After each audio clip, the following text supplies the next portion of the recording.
A paz do Senhor Jesus. Amém? Você já está em pé há muito tempo, né? Pode se assentar. Alguém deu aleluia, aleluia mesmo, aleluia porque sentou. Glória a Deus. O Senhor está na casa.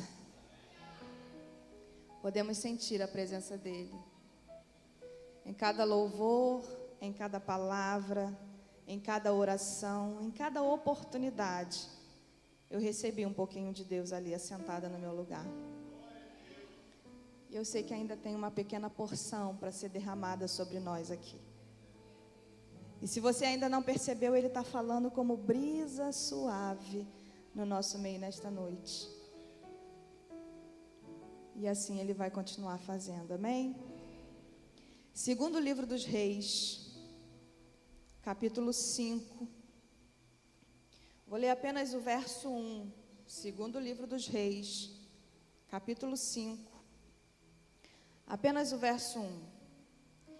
Naamã, o comandante do exército da Síria, era muito respeitado e estimado pelo rei do seu país, porque por meio de Naamã, o Senhor Deus tinha dado a vitória ao exército dos sírios.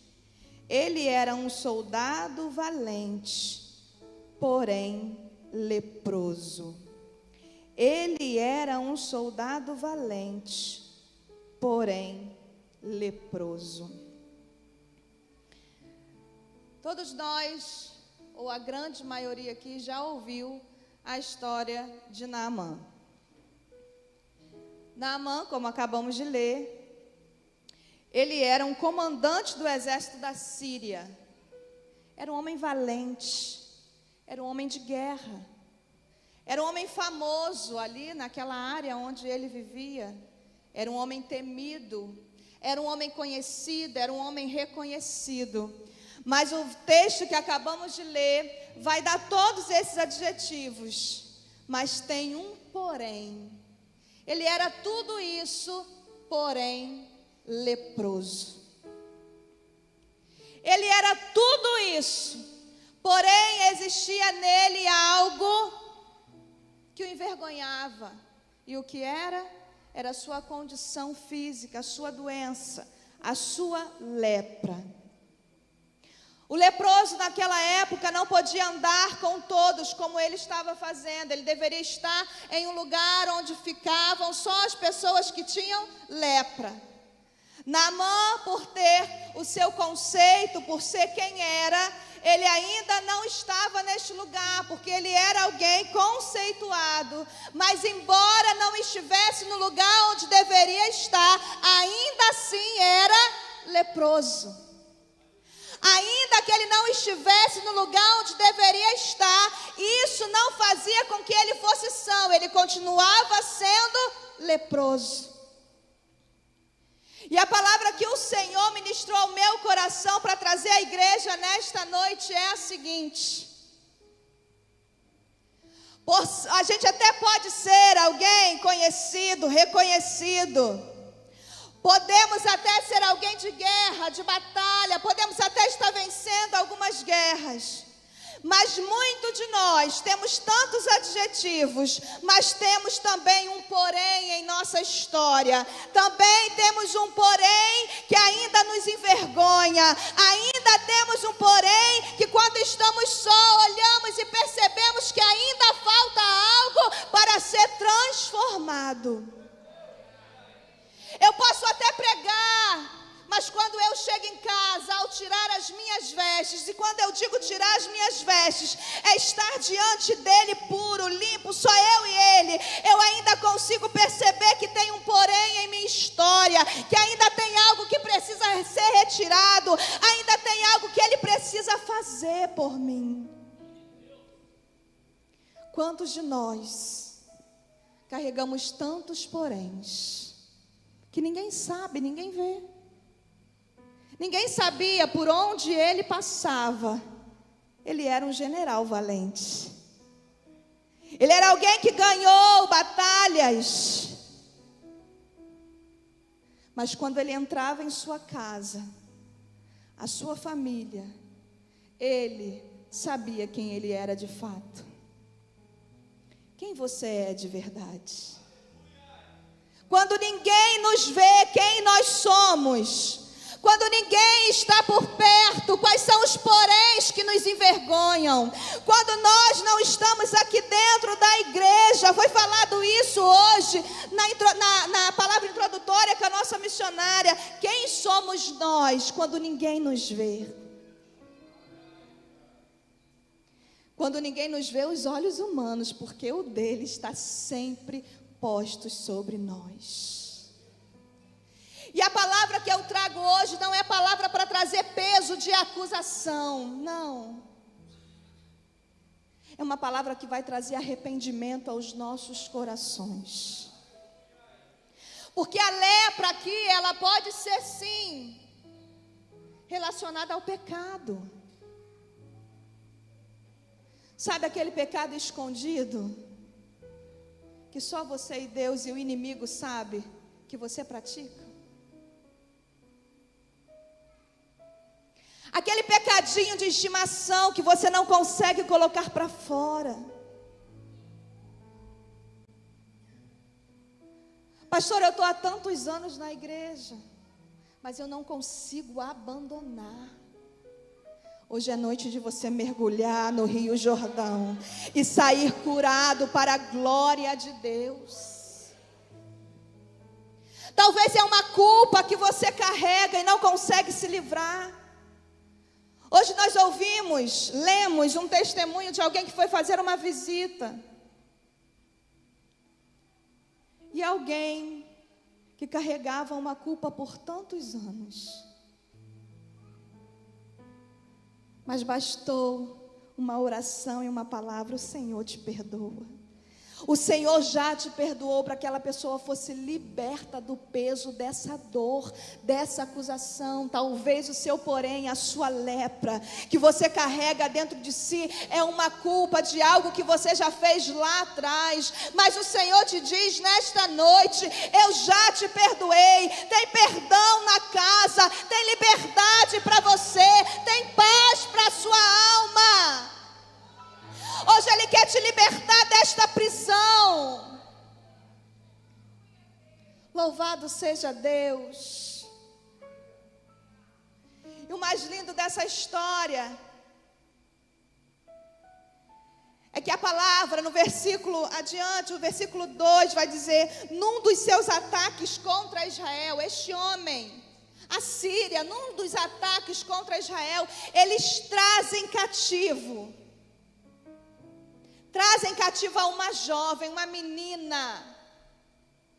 E essa menina que foi trazida de lá escrava, está dentro da casa de Naamã, servindo a sua esposa. Poderia ser alguém ferida, sim. Estava longe de sua casa, de sua família, de seus costumes. Perdeu tudo quanto tinha e estava vivendo debaixo do teto do homem que causou toda essa dor a ela e toda a sua casa. Mas a dor daquela menina não impediu dela dizer que em Israel tinha profeta, que se Naamã pudesse ir até lá, ele reconheceria aquele homem como um profeta. Ela disse: minha senhora, se Naamã, se o meu Senhor pudesse ir até Samaria, lá tem um profeta que pode curar ele.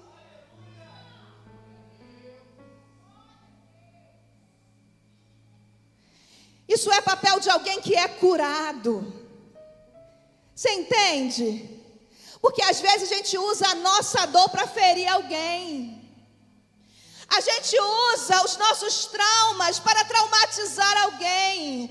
Mas curado, quem anda com Deus, quem serve a Deus, quem conhece esse Deus entende. Pode até ter feito comigo, mas a graça dele me basta. Eu ainda estou de pé, eu ainda estou viva. E ele não mudou porque aconteceu tudo isso comigo. Ele continua sendo Deus. Quantas vezes nós nos frustramos?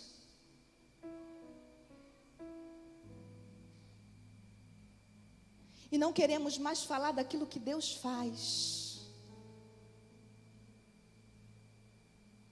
Luan falou aqui da perda do bebê deles. E ele disse: em nenhum momento nós questionamos a Deus, porque nós não o adoramos por aquilo que Ele pode fazer. Não é porque nós tivemos perdas que nós não vamos continuar falando que Ele ainda faz da estéril mãe de filhos. Não é porque eu nunca vi alguém ressuscitar, sair do caixão e ficar vivo quando eu queria ver. Eu não posso dizer que Ele não faz, porque Ele ainda faz. Precisamos entender isso, irmãos. Não é porque não foi feito na nossa vida que a gente não tem que pregar e falar daquilo que Ele faz. Seja instrumento de cura aonde você estiver, aonde você passar, por onde você andar. Aquela menina tinha todos os motivos para deixar aquele homem ficar do jeito que estava. Mas quando a gente conhece a Deus e o que Ele pode fazer, esse sentimento é maior. É maior. Eu posso até olhar e a minha carne pode até dizer: Ele tem porque Ele merece. Mas o Espírito está dizendo: não é isso que eu te ensinei. Não é isso que eu te dei. Não é esse consolo que eu estou dando para você que você vai oferecer. Não. Se eu estou te consolando, esse mesmo consolo você precisa oferecer. E aquela menina deu o caminho. Alguém ouviu e disse a Naamã: Naamã, a menina contou que tem um profeta lá em Samaria, que se tu for lá, você pode ser curado.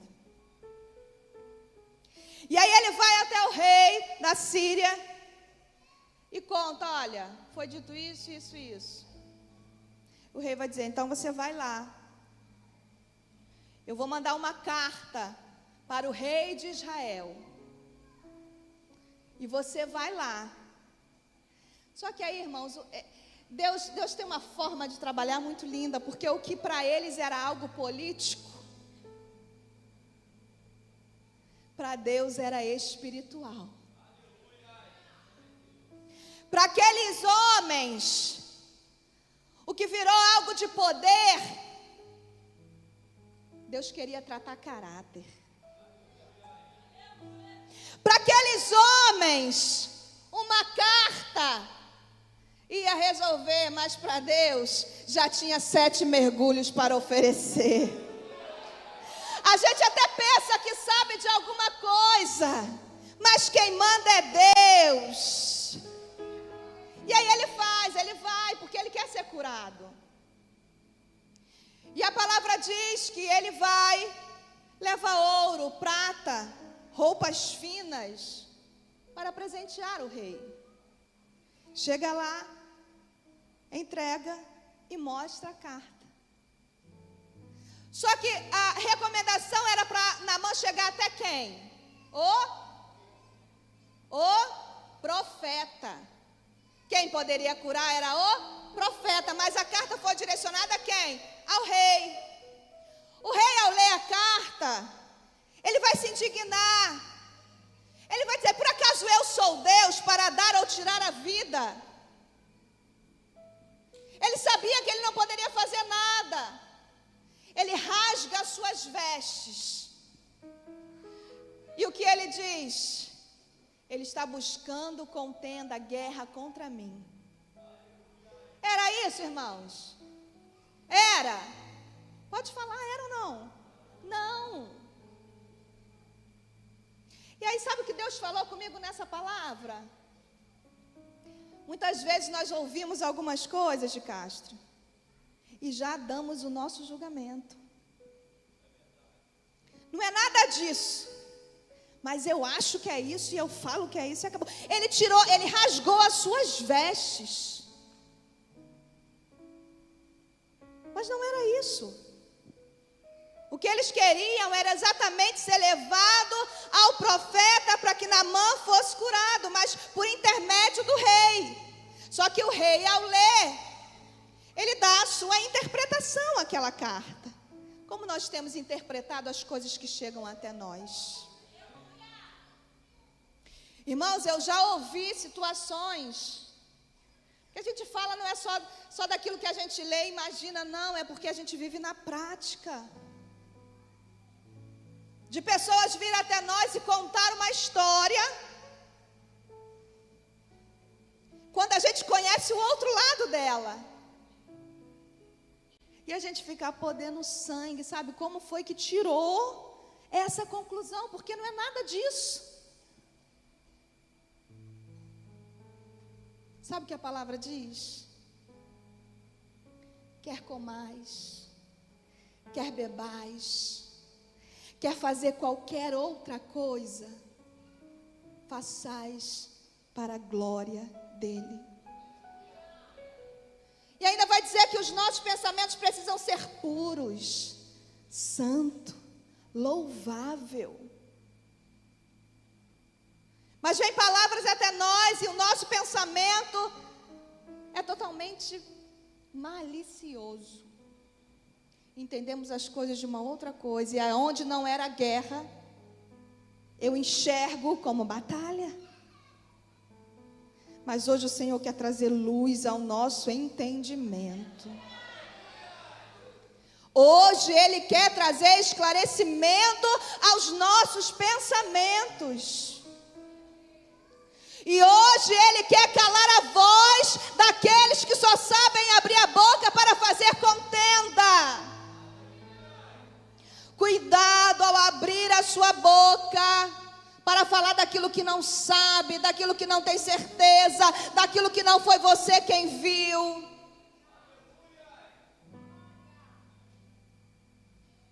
Alguém me contou. Alguém quem? Dá nome. Ah, não, então nem me fala. Ah, mas eu não posso contar. Então tá vindo aqui por quê? Irmãos, a gente precisa vigiar. Tem gente que tem medo de cortar alguns assuntos para não parecer ser. Não, tem que cortar sim, irmãos. Encerra o assunto, corta o mal pela raiz. É melhor ser visto por alguém talvez direto demais porque cortou o assunto, do que ser visto por alguém contendeiro lá na frente. Amém? Isso não estava no script não, mas Jesus vai falando, a gente vai, né? Então vamos lá. Ele rasgou as vestes, mas não era nada disso. Só que Eliseu fica sabendo que o rei rasga as vestes. Ele, não, manda ele vir, manda ele chegar até a mim. Aí vai lá Naamã com seus carros e cavalos, cavaleiros. Bate na porta de Eliseu. Crente, que Eliseu ia sair para recebê-lo como todo mundo fazia. Por onde ele passava, ele era o cara. Ele era reconhecido, mas lembra o que eu disse? Eles achavam que era político, que era poder, mas Deus queria tratar caráter. Deus queria já ensinar ali a Naamã, como Ele quer nos ensinar hoje. E aí Eliseu nem sai, ele manda o moço ir. E aí o moço vai dar o recado. Olha, Eliseu disse que é para você dar 7 mergulhos lá no Rio Jordão. E aí você vai ser curado. E o que aquele homem faz? Se revolta. Como é que ele nem vem falar comigo? E a Bíblia é bem clara em dizer que ele fala assim. Eu pensei que ele viria falar comigo, que ele colocaria as mãos sobre mim, clamaria ao Deus dele, e eu seria curado. A gente quer dizer para Deus como Deus tem que fazer. A gente quer ser curado, mas quer ser curado da forma que eu acho que tem que ser. Afinal de contas, quem é Deus? Afinal de contas, quem é que manda? Afinal das contas, quem é que faz a ferida e Ele mesmo cura? Quem é? É o próprio Deus. E eu fico querendo dizer para Deus como Ele tem que agir. Não, por aí não, Senhor. É por aqui. Essa semana eu ouvi alguém dizendo assim: Senhor, não. A pessoa estava estressada e não resolveu um problema. Ela disse isso para mim. Eu falei, mas não pode ser assim. Ela falou, não, mas eu estava muito estressada. E eu ouvi Deus falando comigo no caminho. E sabe que ela disse que respondeu assim: Senhor, agora eu não posso te ouvir. Ela ouviu, mas ela não quis escutar. Porque ela estava indo resolver um problema estressada. Então o que ela queria fazer? Rodar a baiana. E no caminho Deus disse: ei, não é assim. Segura a onda. E ela falou: Senhor, agora. E a gente faz isso, a gente está rindo, mas a gente faz isso. Porque a gente quer aquilo que é confortável. A gente quer aquilo que não mexe com o nosso eu, com o nosso ego. A gente quer aquilo que está lógico para nós, mas com Deus não é assim. E Ele ainda vai dizer: poxa, lá na Síria tem esse rio que é muito mais limpo do que o Rio Jordão. Por que eu tenho que mergulhar nesse? Cheio de lama. Mas era ali que Deus queria tratar.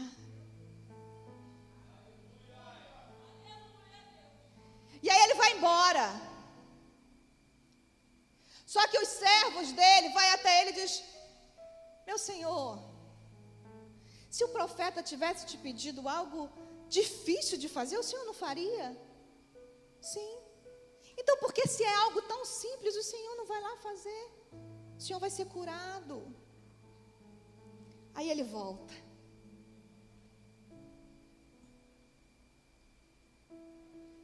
Só quem conhece a dor da lepra que carrega, só quem conhece a dor da lepra que carrega, saberá quando é válido pagar o preço para receber a sua cura. Então, para isso é necessário o entendimento daquilo que tem. Ele sabia que era leproso. Ele entendia a dor que ele sofria. Ele sabia o que isso implicava. Então ele entendeu: se é isso que eu tenho que fazer, então eu farei. Se não tem outro caminho, se o caminho é esse, então eu vou mergulhar. Você consegue saber a dor que você carrega? Porque o caminho ainda é se humilhar diante de Deus. O caminho ainda é querer estar perto dEle. O caminho ainda é se entregar e se posicionar diante dEle. Mas às vezes a gente não quer, então, porque a dor está sendo pouca. É melhor ainda andar leproso do que se entregar a Ele. Eu não tenho força, o Espírito Santo está aqui hoje para te ajudar a fazer essa decisão. O Espírito Santo está aqui hoje para fazer você romper com o seu orgulho. O Espírito Santo está aqui hoje para te convencer do que é necessário ser feito para você vencer com essa lepra. E ele vai até o Rio Jordão. Poderia ser com um mergulho? Poderia. Mas Deus falou através do profeta que seriam 7. Às vezes é assim. A gente vem à frente. Num domingo como esse, ouvindo uma palavra, a gente fica decidido. Vem uma força às vezes. Não vou mais errar. não vou mais pecar. Agora vai ser diferente.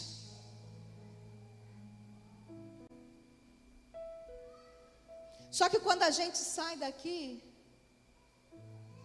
as lutas são as mesmas. A dor de carregar uma farda em cima das feridas é a mesma.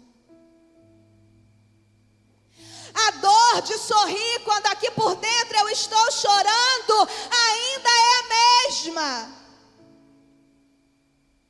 Quando eu volto para a minha casa e o meu lar ainda está destruído, a dor é a mesma. E aí o que eu faço? Desisto de mergulhar. Quem disse que é apenas um passo? É continuidade, é avanço, é progressivo. Não dá para eu dar um passo e achar que tudo vai mudar, é um mergulho. O primeiro mergulho é dizendo: eu aceito o que o Senhor diz ao meu respeito. O segundo mergulho: eu ainda não estou vendo mudança, mas eu continuo acreditando. O terceiro mergulho: as feridas estão aqui, mas eu não vou desistir. O quarto mergulho: ainda está doendo, mas tem uma palavra sobre mim, que quando eu chegar no sétimo, haverá cura. O quinto mergulho: está ficando mais fácil mergulhar nesta lama, mas ainda não chegou a cura, mas eu vou continuar caminhando. O sexto mergulho: está chegando tão perto, mas ainda dói tanto. Será que eu devo dar o sétimo mergulho? Será que é verdade? Porque a dúvida vem. Mas você não pode parar. Existe uma palavra liberada. Você não pode deixar de acreditar. O sétimo mergulho: eu imagino aquele homem mergulhando, imaginando: agora é o último. Se eu levantar agora, eu imagino que ele deve ter dado o mergulho mais demorado nesse sétimo. Com medo de levantar e não ver o seu corpo são. Não é assim às vezes? Eu estava contando esses dias que quando a minha menstruação atrasou, quem é mulher sabe, atrasou, pode ser gravidez. Mas o meu medo era tão grande, de descobrir e mais uma vez perder, que eu não queria saber se era verdade ou não.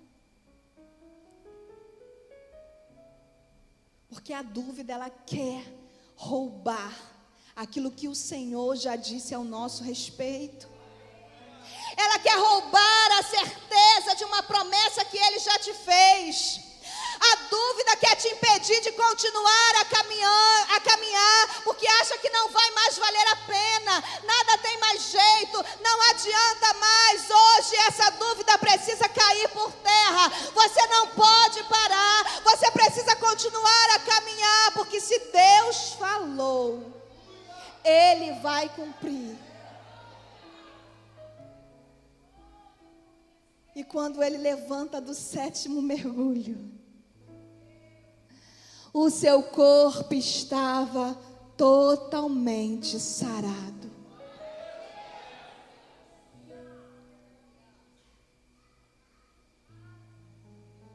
E ele reconheceu, não apenas que tinha profeta em Israel, mas ele reconheceu o Deus de Israel.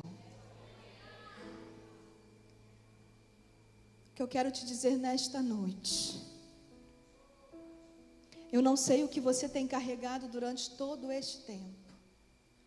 Talvez você está dizendo, pastora, mas eu sou crente, não importa. Se existe algo em você que você precisa ser curado para que haja liberdade em sua vida, você precisa mergulhar em Deus. Você precisa se humilhar como aquele homem. Não mudou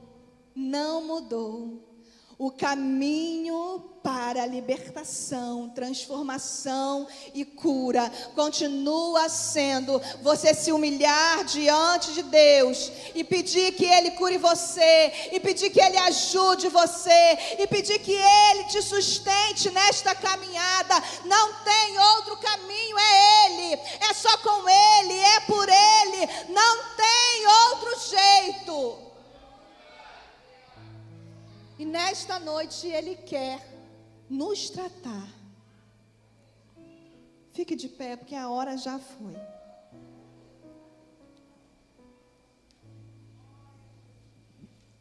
Quero convidar o Ministério de Louvor. E eu quero fazer 2 orações. Uma para você que ainda não aceitou Jesus como o único e suficiente Salvador de sua vida. Talvez você entrou aqui assim, como aquele homem. Você é conhecido aonde você passa. Você é alguém amado, você é alguém reconhecido. Mas existe algo em você que só você sabe. E que talvez seja algo que você pensa até que é um impeditivo de você caminhar com Jesus. Mas eu costumo dizer que nada que nós tenhamos de sujeira suja a Deus. Quando nós chegamos sujos na presença dEle, é Ele quem nos limpa.